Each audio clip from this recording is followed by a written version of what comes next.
Hi, welcome back to the channel. One common problem you encounter is to find the limiting value of a function as the unknown of that function, either f of x, as the unknown x tends to infinity, or we say tends to 0. In this lesson, we'll be seeing how to find the limiting value of a function f of n as n tends to infinity.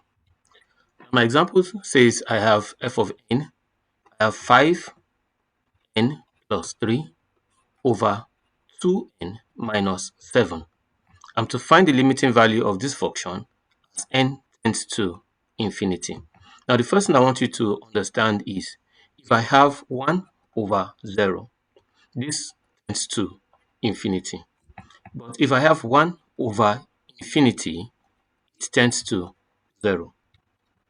Now, the same thing happens here. I have 5n plus 3 over 2n minus 7.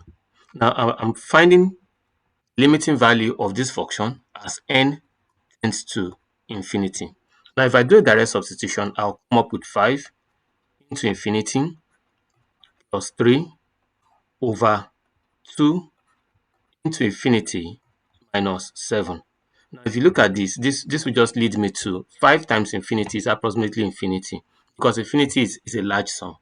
And 2 into infinity is also what? Infinity. So I have infinity over infinity, which will lead me to what? Infinity. Now, this is wrong.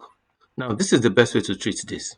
I have 5n plus 3 over 2n minus 7. It will be the same thing as multiply the top or the numerator by 1 over n and multiply the denominator by 1 over n. So that this will be the same thing as 5 plus 3 over n over 2 minus 7 over n. Now, as 3 over n, as n begin to tend to infinity, 3 over n, and we're dividing by n or dividing by infinity, begin to tend towards what? 0. Same thing happens to 7 over n, also begins to tend towards what? 0. So that this equation begins to look like this, 5 over 2. So that the limiting value of this expression is simply 5 over 2. Now, I appreciate you pause the video and try the next question on your own. Here's the next question. Please pause the video and try it on your own. Now, if to solve this, the first thing I'll look at is the highest power of the numerator and the denominator.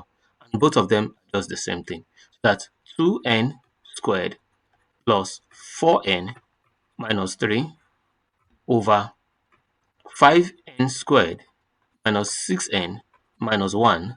I'll be dividing the top by 1 over n squared. Now divide the denominator also by 1 over n squared. So that this is the same thing as 2 plus 4 over n minus 3 over n squared all over 5 minus 6 over n minus 1 over n squared. Now, as n now begins to tend to infinity, obviously 4 over n is tending to 0, 3 over n squared also is tending to 0, 6 over n is tending to 0, and 1 over n is tending to what? 0. So that's the limiting value of this expression will be the same thing as 2 over 5. With this, you see how to treat limiting value of expressions when a particular value tends towards infinity. Thank you for staying with us and see you in our next class.